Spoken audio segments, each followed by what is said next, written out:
What if I told you some of the world's greatest ancient mysteries aren't hidden in books, but hidden beneath our feet? A sealed temple door that no one has opened. A royal tomb where the rising sun enters only once each year.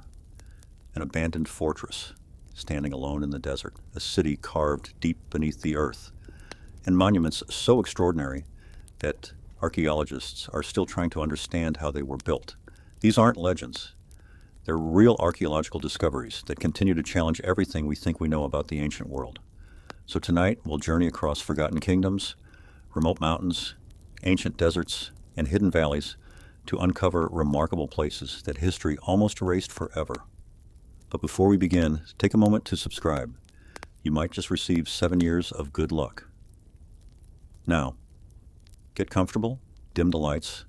The sealed door that no one has opened. Hidden within one of India's richest and most sacred temples lies a doorway unlike any other in the world. There are no ancient locks, no visible hinges, no handles waiting to be turned. Instead, a massive sealed doorway, strange symbols carved into stone, ancient legends, and a chamber that has remained closed for generations. For centuries, priests have passed by it. Pilgrims have prayed beside it. Historians have debated it. Yet no one has stepped inside. Today, this mysterious entrance is known simply as Vault B of the Padmanabhaswamy Temple in Kerala, India. And despite modern technology and decades of speculation, it remains one of the world's most intriguing unopened chambers.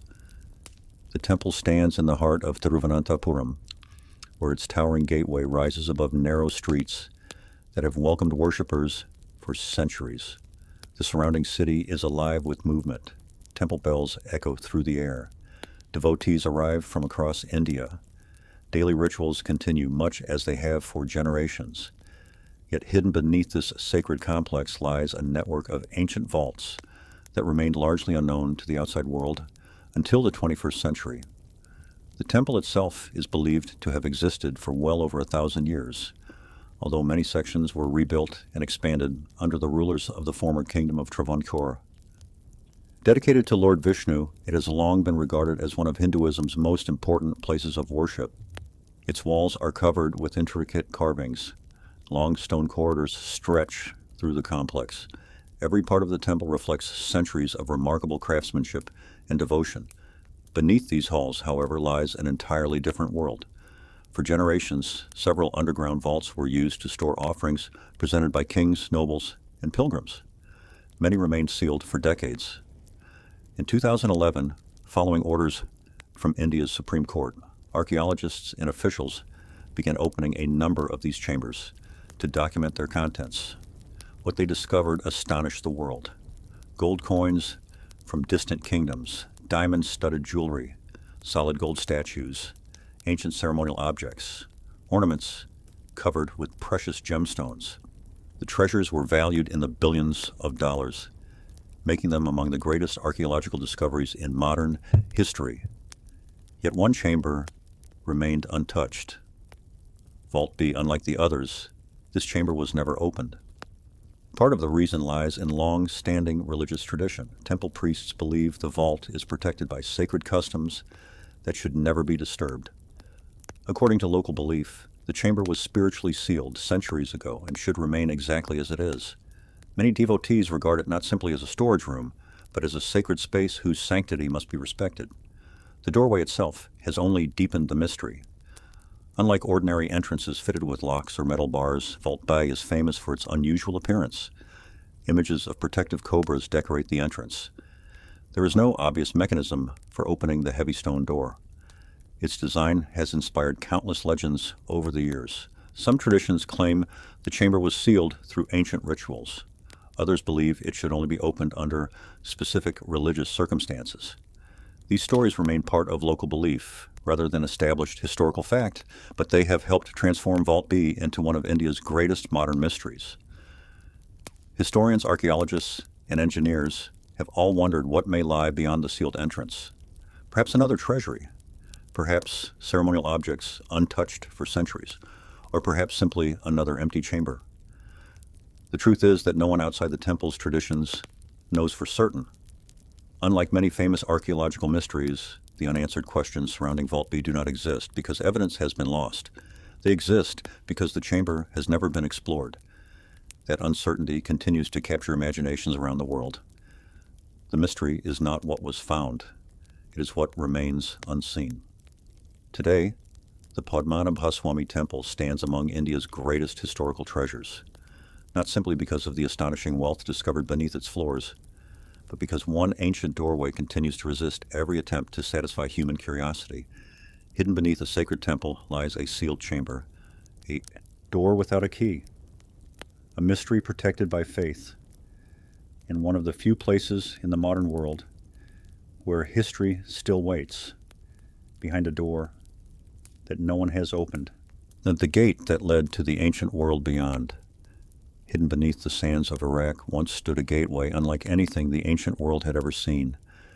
There were no ordinary stone walls, no simple wooden doors, no fortress built only for defense. Instead, towering blue walls, golden dragons, sacred bulls, and a magnificent entrance that welcomed travelers into one of history's greatest cities. For thousands of years, the gate disappeared beneath broken bricks and drifting sand. Empires collapsed, rivers changed course. The mighty city beyond its walls slowly faded into legend. Today, archaeologists know this extraordinary monument as the Ishtar Gate, one of the greatest architectural achievements of ancient Babylon. And although much of the city has vanished, its famous gateway continues to tell the story of a civilization that once stood at the center of the ancient world. The Ishtar Gate was built around 575 BC during the reign of King Nebuchadnezzar II, one of Babylon's most powerful rulers.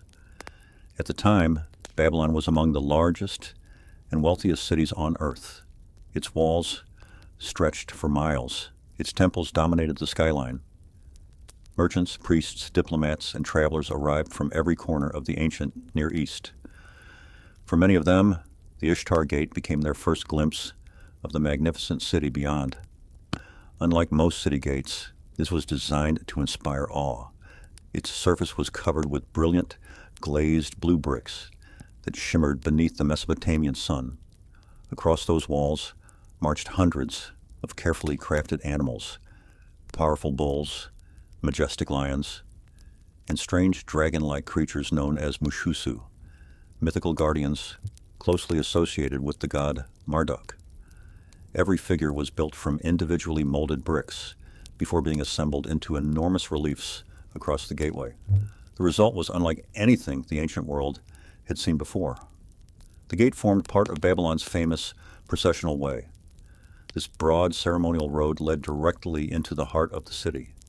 During major religious festivals, priests carried sacred statues along this route while thousands gathered to witness elaborate ceremonies honoring Babylon's gods. The Ishtar Gate became far more than an entrance. It marked the beginning of one of the most sacred journeys in the ancient city. The craftsmanship remains astonishing even today. Each glazed brick was fired at extremely high temperatures to produce its vivid blue color. The reliefs were carefully aligned across the walls with remarkable precision. Despite being constructed more than 25 centuries ago, in many sections survived well enough for archaeologists to reconstruct much of the monument. Its builders combined engineering, artistry, and religious symbolism into a single masterpiece. Yet the gate also reflects Babylon's extraordinary power. Nebuchadnezzar ordered enormous building projects throughout the city, strengthening its walls, expanding its temples, and transforming Babylon into one of the wonders of the ancient world. The Ishtar Gate stood as a visible reminder that anyone entering the city was stepping into the center of one of history's greatest civilizations. Eventually, however, Babylon's glory faded. New empires conquered the region. The city's importance declined. Buildings collapsed. Bricks were carried away for new construction. Little by little, the desert reclaimed what generations had built. The magnificent gateway disappeared beneath layers of earth, remaining hidden for more than 2,000 years. Its rediscovery began at the start of the 20th century, when German archaeologist Robert Koldewey led extensive excavations at Babylon. Beneath the sand, workers uncovered thousands of brilliantly colored glazed bricks that once formed the famous gate. Patient reconstruction revealed one of archaeology's greatest masterpieces, allowing the ancient entrance to rise once again after centuries of silence. Even now, the Ishtar Gate continues to inspire debate and admiration. It reminds us that Babylon was not simply a city of legends, it was a real place, built by remarkable engineers and craftsmen whose work survived long after their empire disappeared. Today, the Ishtar Gate stands among the greatest surviving monuments of the ancient world, not because it guarded hidden treasure, not because it protected a forgotten king, but because it welcomed generations into one of history's most extraordinary cities. Hidden beneath the sands stood a gateway unlike any other, a doorway decorated with mythical guardians, an entrance to ancient Babylon, and one of humanity's greatest architectural masterpieces, built to lead the living into the heart of a civilization that refused to be forgotten. The tomb hidden inside the cliffs of the kings. Hidden within the barren mountains of southern Egypt lies a valley where some of history's most powerful rulers disappeared beneath the stone. There are no towering pyramids, no colossal temples, no grand monuments rising above the desert. Instead, narrow entrances, hidden corridors, painted burial chambers, and royal tombs carved deep into the cliffs themselves. For centuries, the desert kept their secrets. The entrances vanished beneath rock and sand. The names of the kings slowly faded from memory. Yet beneath the silent mountains rested one of the greatest royal cemeteries ever created.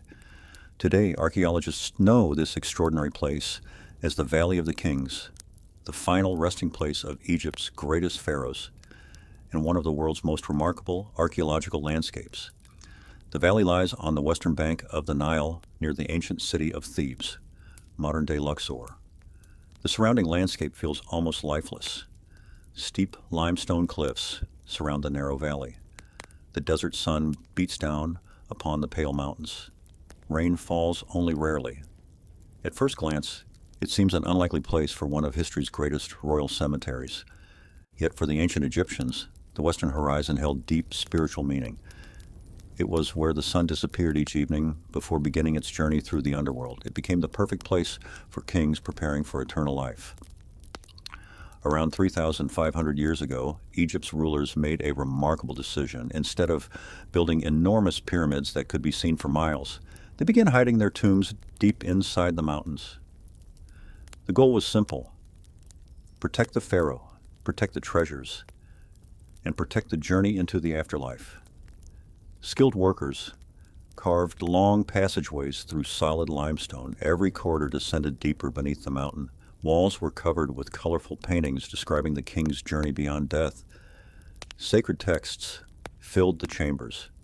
Gods, stars, and mysterious creatures surrounded the pharaoh as guides through the next world. Each tomb became far more than a burial place. It became a map for eternity. Among the valley's most famous rulers are Ramesses II, Seti I, Thutmose III, and the young pharaoh Tutankhamun. Although dozens of royal tombs have been discovered, each possesses its own unique design, reflecting changing beliefs, artistic traditions, and royal ambitions across nearly 5 centuries of Egyptian history.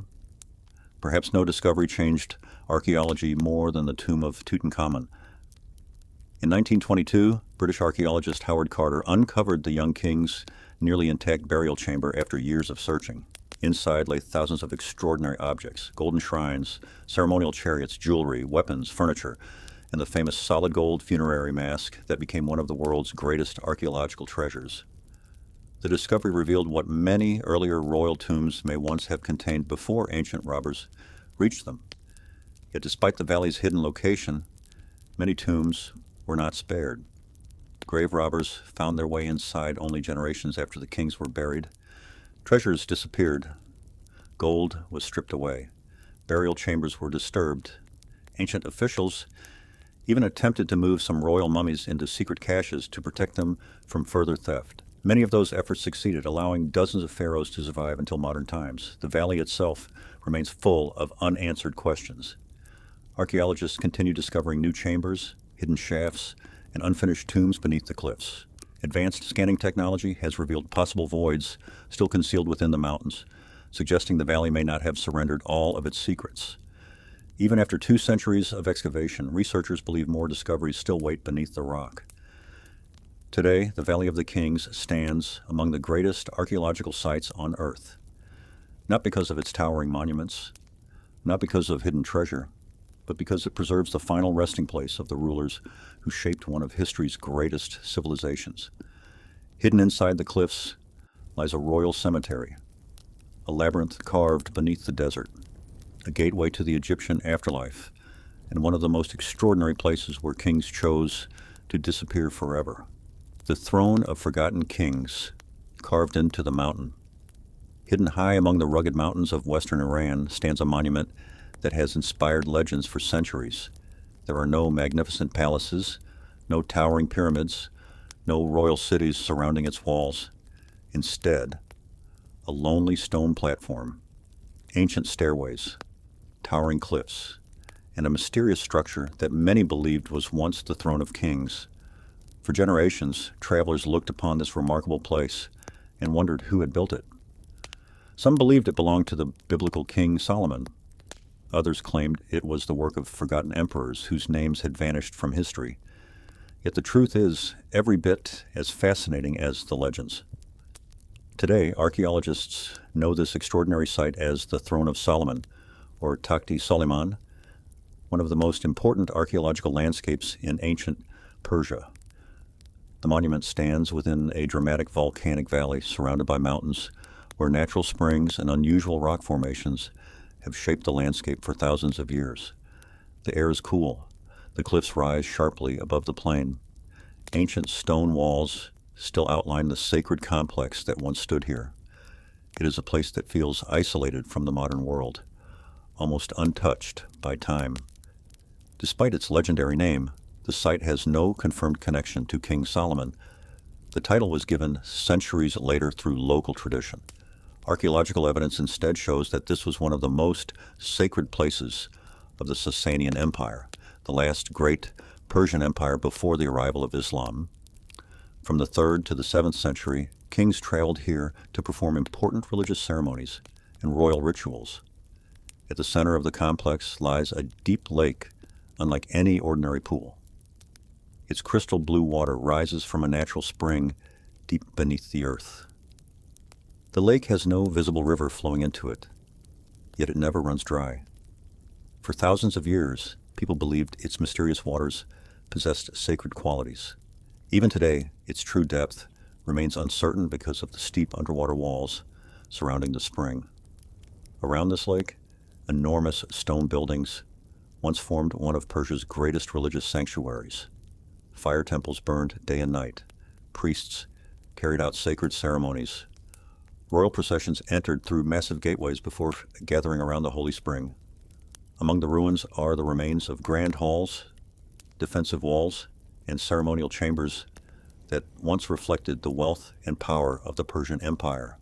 One structure in particular captured the imagination of later generations.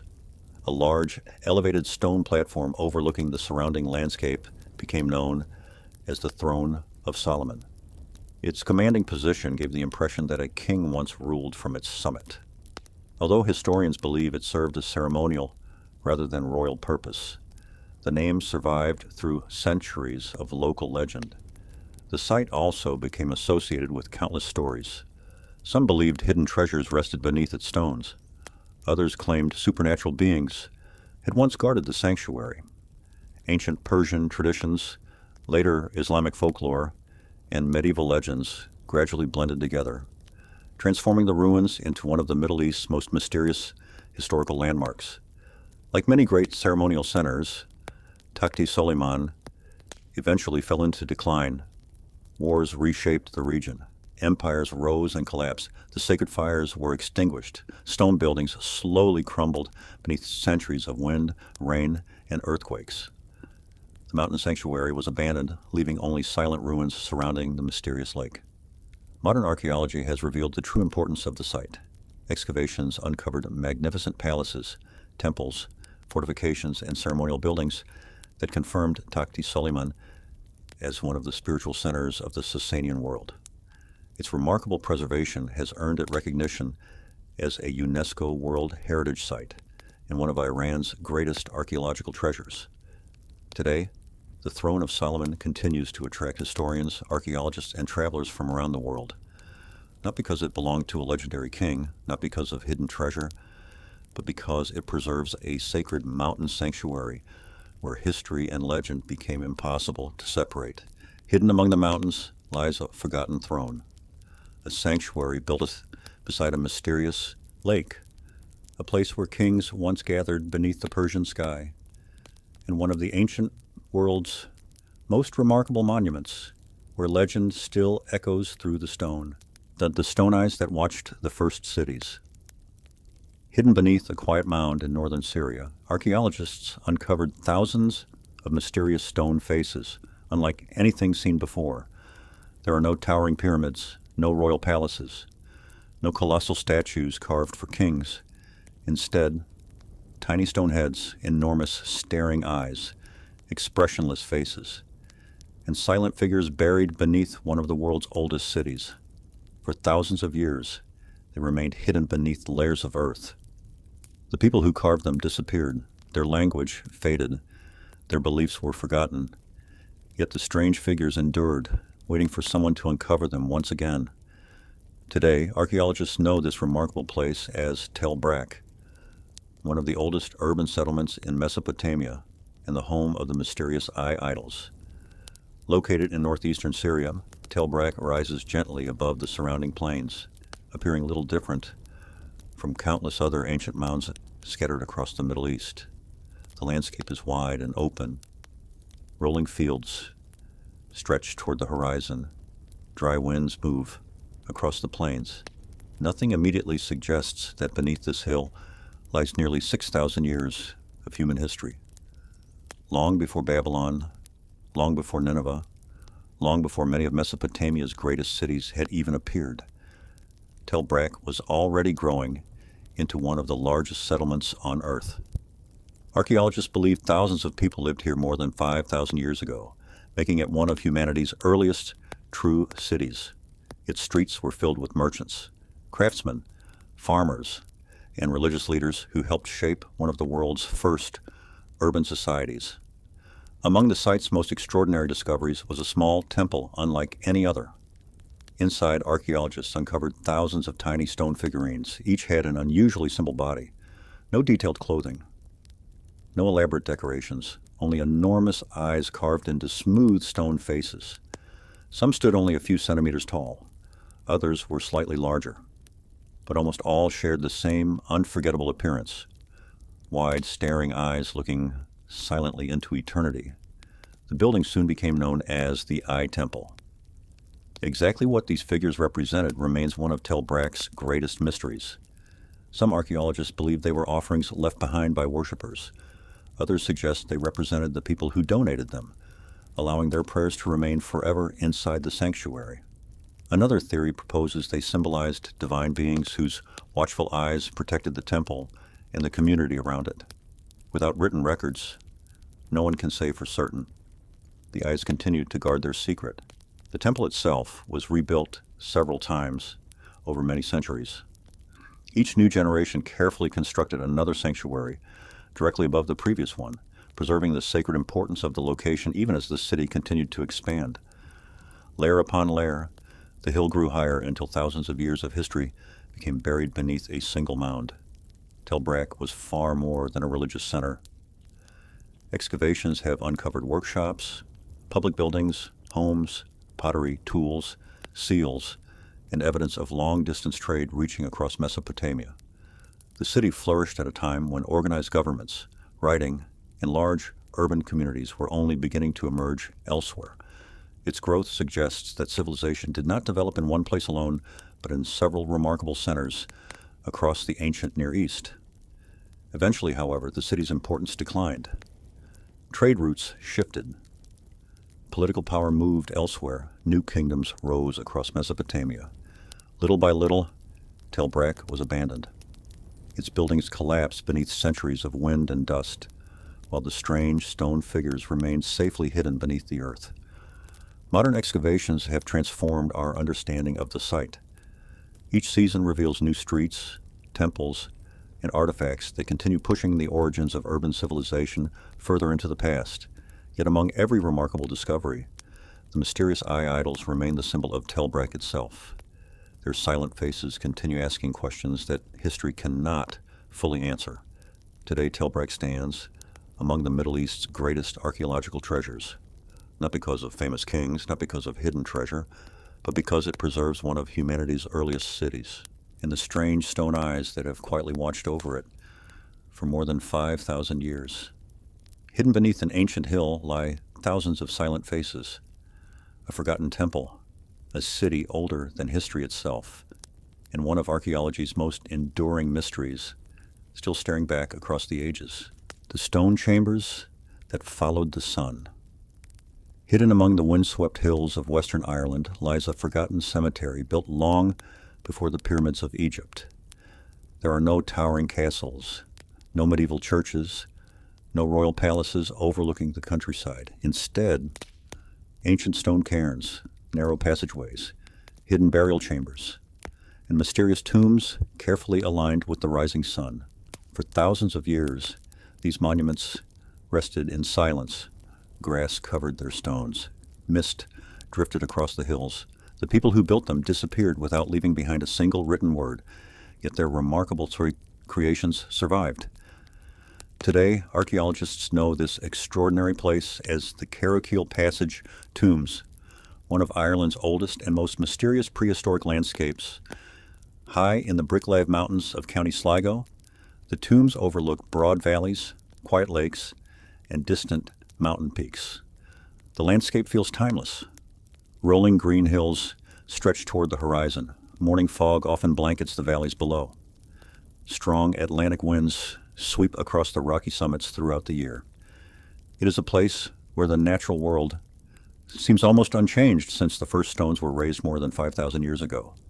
Long before Stonehenge reached its final form, long before the great civilizations of Greece and Rome, farming communities were already building enormous monuments across these Irish hills. Using little more than stone, timber, and determination, they carried massive boulders to the mountaintops and created tombs that would outlast countless generations. Today, more than 30 passage tombs remain scattered across the landscape. Each was carefully built using large limestone slabs, placed upright before being covered by mounds of stone. A narrow entrance leads into a small central chamber where the dead were laid to rest. Although simple in appearance, the precision of their construction continues to impress archaeologists today. One feature makes Carrowkeel especially remarkable. Several of the tombs were deliberately aligned with the movements of the sun. During certain times of the year, particularly around the autumn equinox, the rising sunlight enters the narrow passageways and briefly illuminates the inner burial chamber. For only a few moments, darkness gives way to light before the chamber falls silent once again. Whether this marked an important ceremony, a symbolic journey into the afterlife, or a seasonal calendar remains one of the site's greatest mysteries.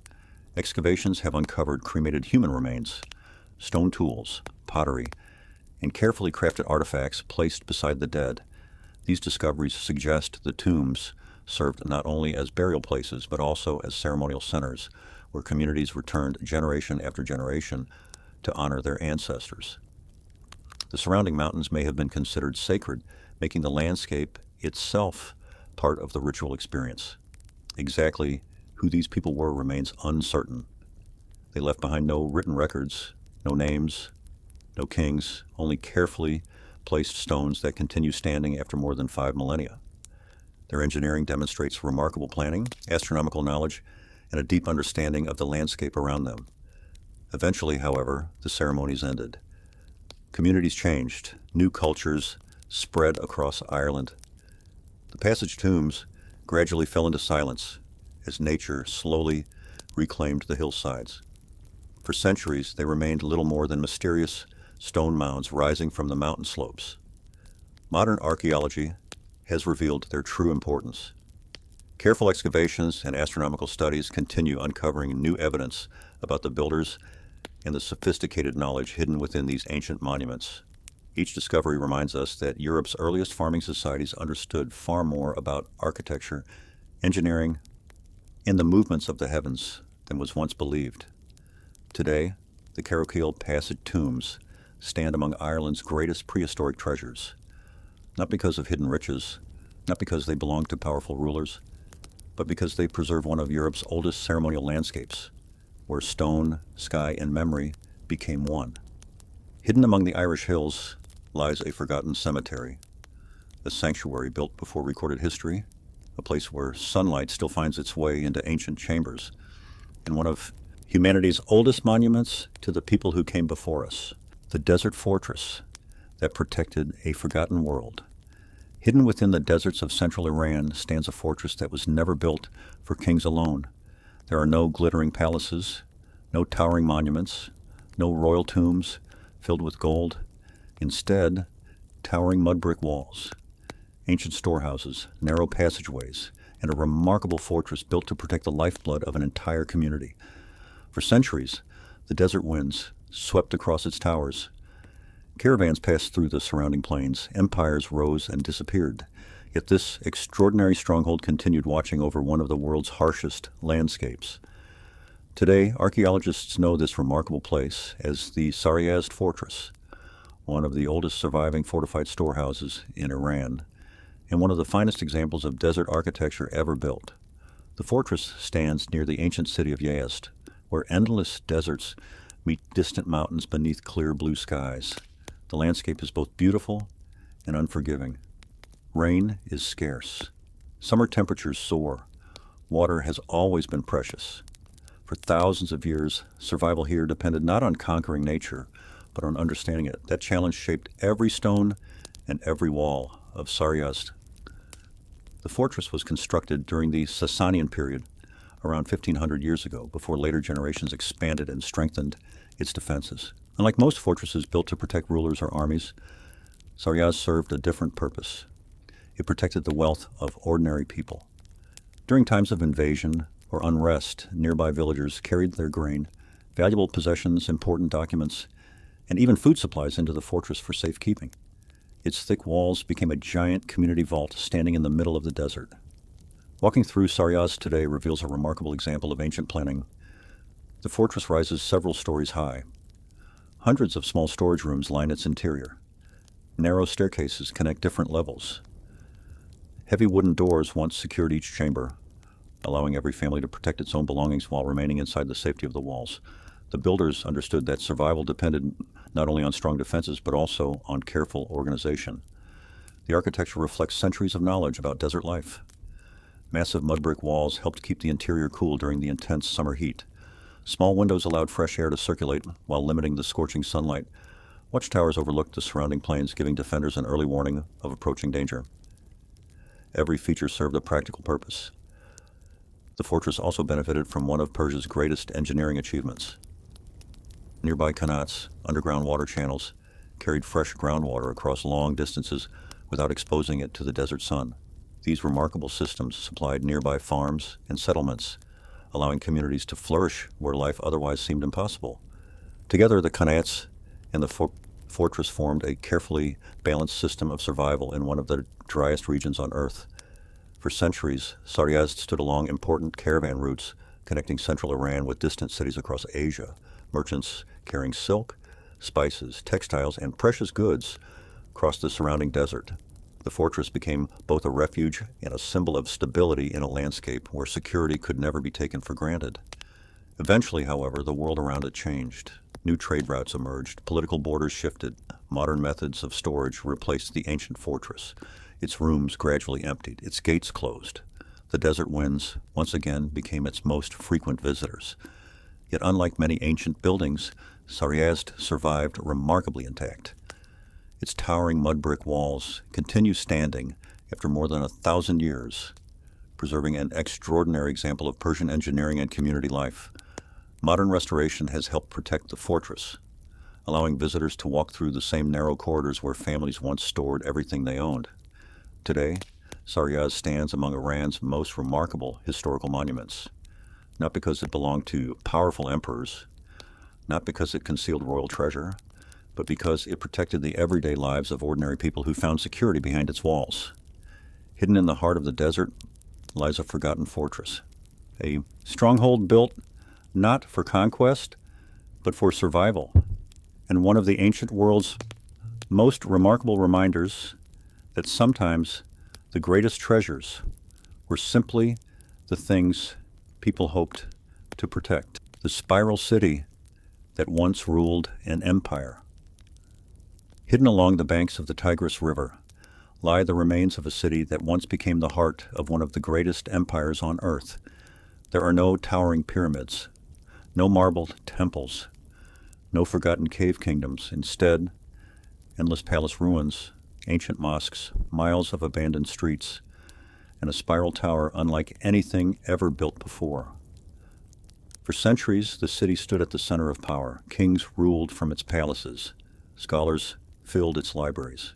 Merchants arrived from lands stretching across Asia, Africa, and Europe. Yet today, much of it lies silent beneath the desert sky. This remarkable place is known as Samarra, one of the greatest capitals of the Islamic Golden Age and one of Iraq's most extraordinary archaeological sites. Samarra lies beside the Tigris River in central Iraq, where fertile plains have supported human settlements for thousands of years. The surrounding landscape appears peaceful. Wide fields stretch along the riverbanks. Open desert begins beyond the cultivated land. At first glance, little suggests that this quiet region was once one of the largest cities in the world. Everything changed during the 9th century when the Abbasid caliphs chose Samarra as the new capital of their empire. Within only a few decades, an enormous city rose from the plain. Palaces stretched for kilometers. Gardens surrounded royal residences. Broad avenues connected military quarters, markets, and places of worship. At its height, Samarra became one of the wealthiest and most carefully planned cities of its time. Among its greatest landmarks stood the Great Mosque of Samarra, once the largest mosque in the Islamic world. But it was not the mosque itself that made history. It was its remarkable minaret. Known as the Malwaya Tower, the enormous spiral structure rises more than 50 meters above the surrounding plain. Instead of narrow internal stairs, a broad spiral ramp winds around the outside of the tower all the way to the summit. Even today, it remains one of the most recognizable monuments in Islamic architecture. Exactly why the tower was designed in this unusual shape continues to interest historians. Some believe the broad ramp allowed riders on horseback to reach the top during important ceremonies. Others argue the design reflected powerful architectural symbolism unique to the Abbasid Empire. Whatever its purpose, no other minaret of its scale was built quite like it. The city itself was equally impressive. Excavations have uncovered vast palace complexes decorated with intricate stucco carvings unlike anything created before. Elegant reception halls welcomed ambassadors from distant kingdoms. Private gardens surrounded royal residences. Water channels flowed through carefully designed landscapes, bringing life to the heart of the desert. Every part of Samarra reflected the immense wealth and influence of the Abbasid rulers. Archaeologists have also discovered evidence of advanced urban planning. Residential districts were carefully organized. Roads connected different parts of the city. Markets, military barracks, workshops, and administrative buildings were arranged with remarkable precision. For a brief period, Samarra became one of the largest planned cities on Earth. Yet its time as a capital proved surprisingly short. Only a few decades after reaching its greatest prosperity, the Abbasid rulers returned their court to Baghdad. Without the empire's political center, Samarra slowly declined. Many magnificent palaces were abandoned. Buildings collapsed. Wind carried sand across once busy streets. Little by little, one of the world's greatest cities faded into silence. Because later generations built relatively little over the ancient capital, much of Samarra remained preserved beneath the earth. Modern excavations have revealed enormous sections of the original city, allowing archaeologists to reconstruct its streets, palaces, and monuments with remarkable accuracy. It offers one of the clearest pictures of life during the height of the Abbasid Empire. Today, Samarra stands as one of Iraq's greatest archaeological treasures and a UNESCO World Heritage Site. Not because it ruled for centuries, not because of hidden treasure, but because it preserves the remarkable remains of a city that briefly became the center of one of history's greatest civilizations. Hidden beside the Tigris lies a forgotten capital, a city crowned by a spiral tower, a place where architecture, knowledge, and imperial power came together, and one of the ancient world's most remarkable cities, quietly waiting to be remembered once again, the Desert Legion. That time forgot. Hidden beneath the mountains of northern Algeria lie the remains of a city built not for merchants or kings, but for soldiers. There are no towering pyramids, no hidden cave temples, no royal palaces overlooking the land. Instead, massive stone barracks, ancient roads, triumphal arches, and the headquarters of one of Rome's most powerful military legions. For centuries, the desert winds swept through its empty streets. Its temples crumbled. Its gates fell silent. The empire that built it disappeared, leaving behind a forgotten city on the edge of the Roman world. Today, archaeologists know this extraordinary place as Lambesis, one of the best preserved Roman military settlements ever discovered in North Africa. Nestled against the rugged Ores mountains of modern-day Algeria, Lambesis occupies a strategic position overlooking fertile plains and important caravan routes. The surrounding landscape is both harsh and beautiful. Rocky hills rise above the valleys. Dry winds sweep across the plateau. Scattered forests break the endless horizon. Nearly 2,000 years ago, this frontier became one of Rome's most important military strongholds. The city was founded during the 2nd century A.D. as the headquarters of the 3rd Augustan Legion, the elite Roman force responsible for protecting much of North Africa. Thousands of soldiers lived, trained, and marched from this very place. Unlike many Roman cities that grew naturally over time, Lambesis was carefully planned from the beginning. Wide stone streets divided the settlement into orderly districts. Military barracks lined the roads. Administrative buildings stood beside public squares. Every structure reflected the discipline that defined the Roman army. At the heart of the city stood the legion's headquarters. Here, commanders planned military campaigns. Officials recorded supplies. Standards bearing the symbols of Rome were carefully guarded inside sacred chambers. For the soldiers stationed here, the headquarters represented the very heart of imperial authority. Yet Lambesis was far more than a military camp. As the legion remained for generations, civilians settled nearby. Merchants opened shops. Craftsmen built workshops.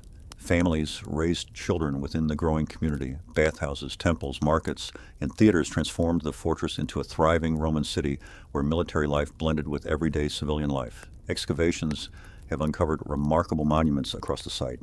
Triumphal arches welcomed visitors entering the city. Stone temples honored the Roman gods. Public baths displayed sophisticated engineering that carried fresh water throughout the settlement. Even today, sections of the original streets remain clearly visible beneath the North African sun.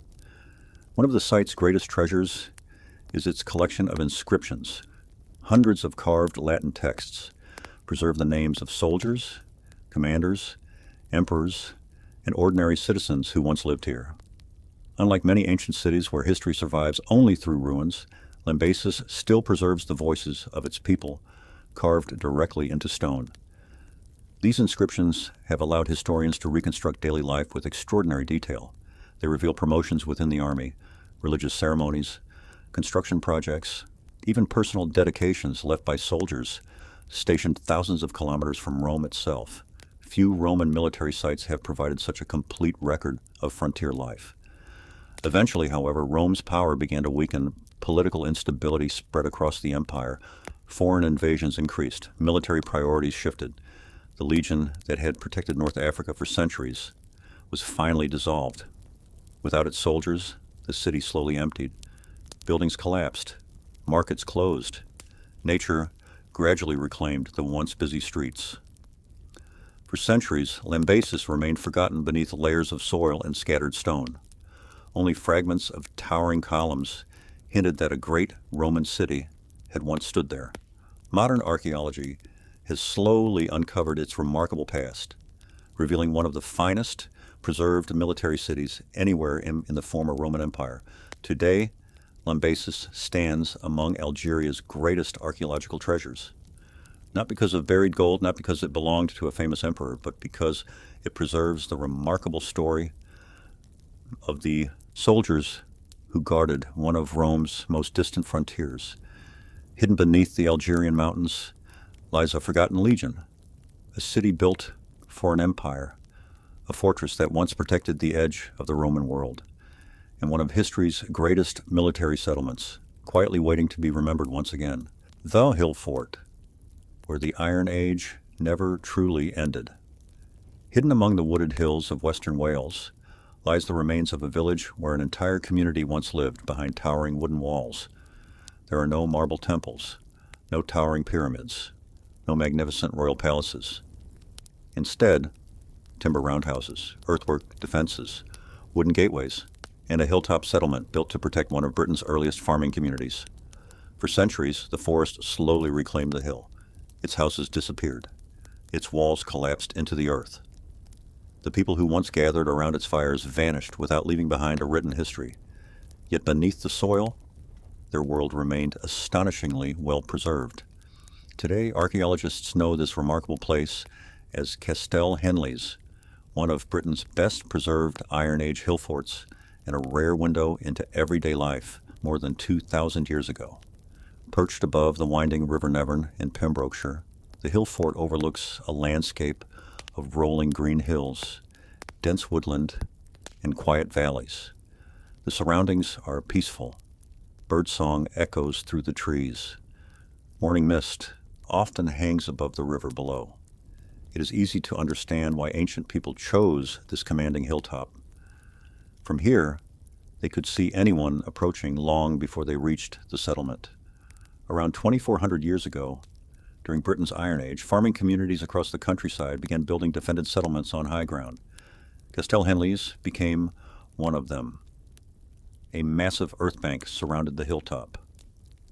Deep defensive ditches made direct attacks difficult, and narrow entrance forced visitors to pass through heavily defended gateways before entering the village. Inside those defenses stood a thriving community. Large circular houses built from timber, woven branches, and thatched roofs formed the heart of daily life. Families gathered around central fireplaces. Meals were prepared over open flames. Children played between the houses, while craftsmen shaped wood, iron, leather, and pottery using techniques passed down through generations. Unlike the great cities of Egypt or Rome, this was not a place of kings. It was the home of ordinary people whose daily lives shaped the history of ancient Britain. Archaeologists have uncovered remarkable evidence of that everyday life. Fragments of pottery, iron tools, spindle whorls used for weaving, animal bones, grain storage pits. Every discovery helps recreate the rhythm of a community that depended on farming, livestock, and cooperation to survive. The builders also possessed impressive engineering skills. The earthworks surrounding the settlement required enormous amounts of labor. Thousands of tons of soil were moved using little more than simple hand tools. The wooden walls and gateways demanded careful planning and constant maintenance, proving that even relatively small communities could organize large construction projects. One of the most fascinating aspects of Castell Henlys is how closely archaeology and experimentation work together.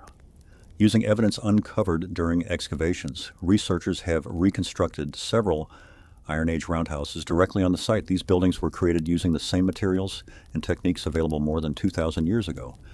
They allow archaeologists to better understand everything from cooking and heating to construction methods and daily routines. Few archaeological sites offer such a vivid glimpse into prehistoric life. Eventually, however, the settlement was abandoned. The reasons remain uncertain. Communities changed. Political power shifted. The Roman conquest of Britain transformed much of the landscape. Little by little, the hill fort fell silent. Its timber buildings decayed. Its defensive walls softened beneath centuries of rain and vegetation. The forest gradually reclaimed the place where generations had once lived. Modern excavations have revealed just how remarkable the settlement truly was. Each season uncovers new evidence of life during Britain's Iron Age, helping historians understand a period that survives almost entirely through archaeology rather than written records. Every post hole, every hearth, every fragment of pottery tells another piece of the story. Today, Castell Henlys stands among the most important prehistoric sites in Britain.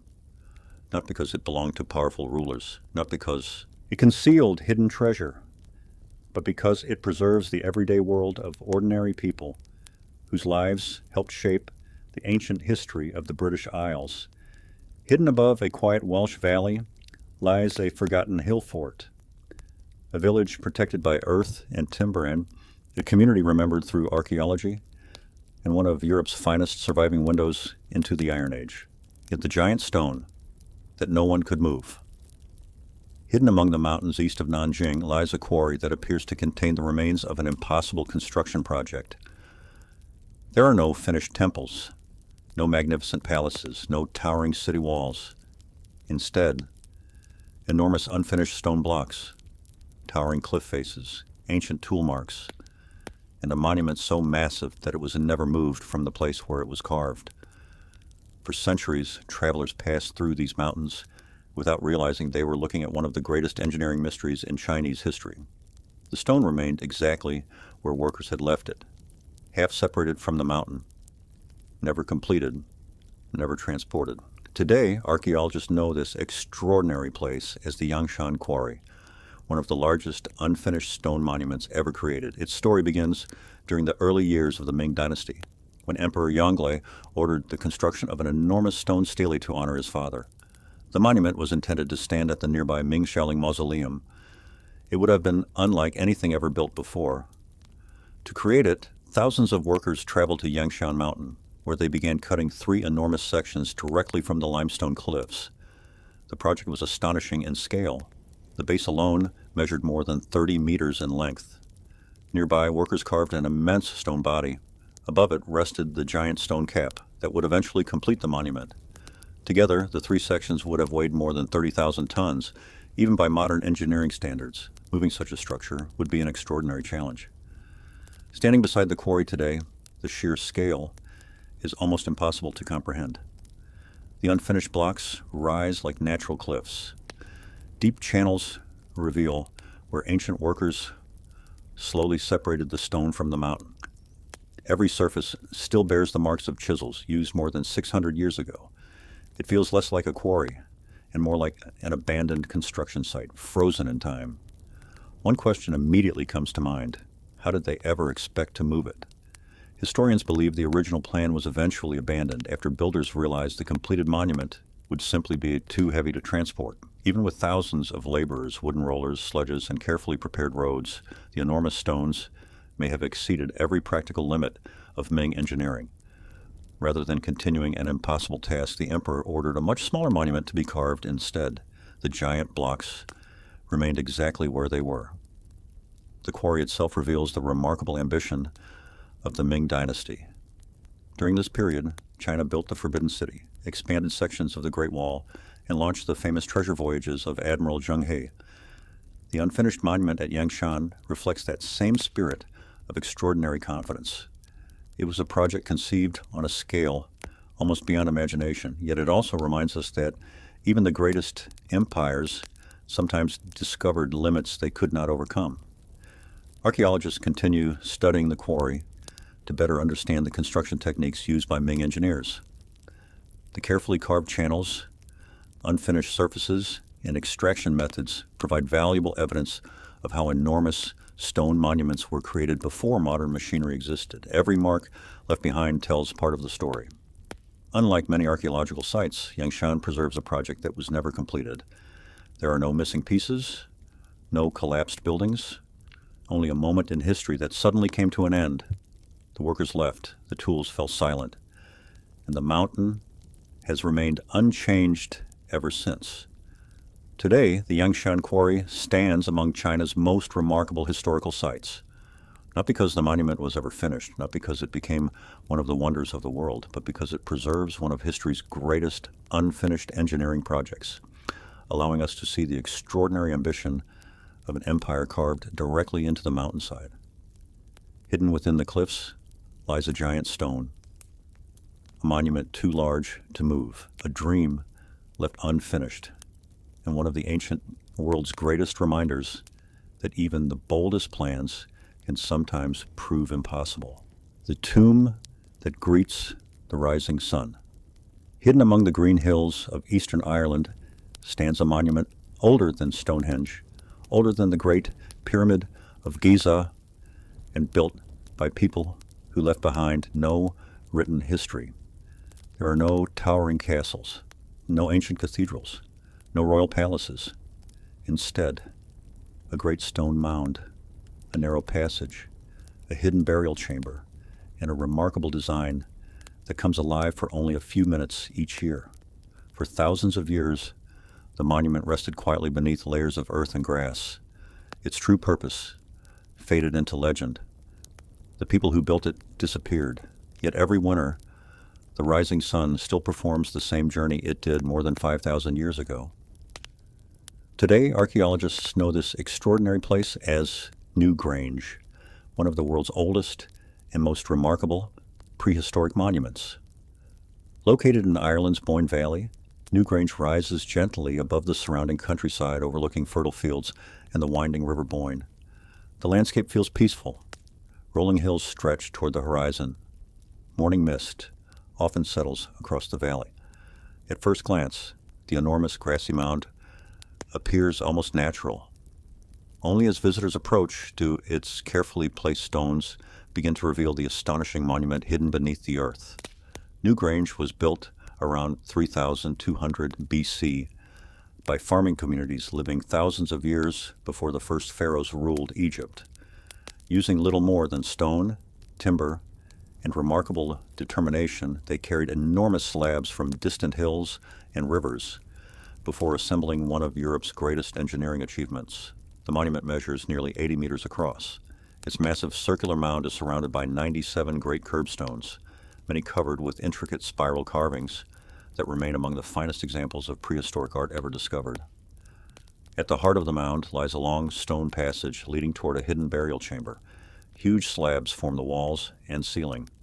The roof was built so precisely that the chamber has remained dry for more than 5,000 years despite Ireland's constant rain. Few prehistoric buildings anywhere in the world have survived in such remarkable condition. Yet Newgrange's greatest mystery is not found in its stonework. It appears every year at sunrise on the winter solstice. Above the entrance sits a small opening known as the roof box. For most of the year, it allows almost no light into the monument. But on the shortest mornings of the year, as the first rays of the rising sun appear above the horizon, a narrow beam of golden light passes through the opening. Slowly, it travels along the dark passage. Then, for only a few minutes, it reaches the hidden chamber at the center of the tomb, filling a space that had remained completely dark for an entire year. The precision is astonishing. A tiny error in the monument's alignment would have prevented the sunlight from reaching the chamber. Instead, the builders achieved extraordinary accuracy without modern instruments, demonstrating a remarkable understanding of astronomy thousands of years before written science. Exactly why they created this phenomenon remains one of archaeology's greatest mysteries. Some believe the returning sunlight symbolized rebirth and the beginning of a new year. Others suggest it represented the journey from death into new life. Whatever its meaning, it clearly held profound importance for the people who gathered here more than 5 millennia ago. Excavations have uncovered cremated human remains, finely crafted stone objects, bone pins, beads, and ceremonial artifacts placed within the chamber. These discoveries suggest that Newgrange served not only as a tomb, but also as one of the most sacred ceremonial centers in prehistoric Ireland. Generation after generation returned to this hill, preserving traditions that lasted for centuries. Eventually, those traditions faded. New cultures arrived. The monument slowly disappeared beneath grass and soil, while local legends transformed it into the home of supernatural beings and ancient gods. Its true age remained unknown until modern archaeology revealed that the quiet green mound was one of humanity's oldest surviving monuments. Today, Newgrange stands among the greatest archaeological treasures in the world, not because it belonged to powerful kings, not because it concealed hidden riches, but because it preserves a masterpiece of prehistoric engineering where stone, sunlight, and human belief came together with astonishing precision.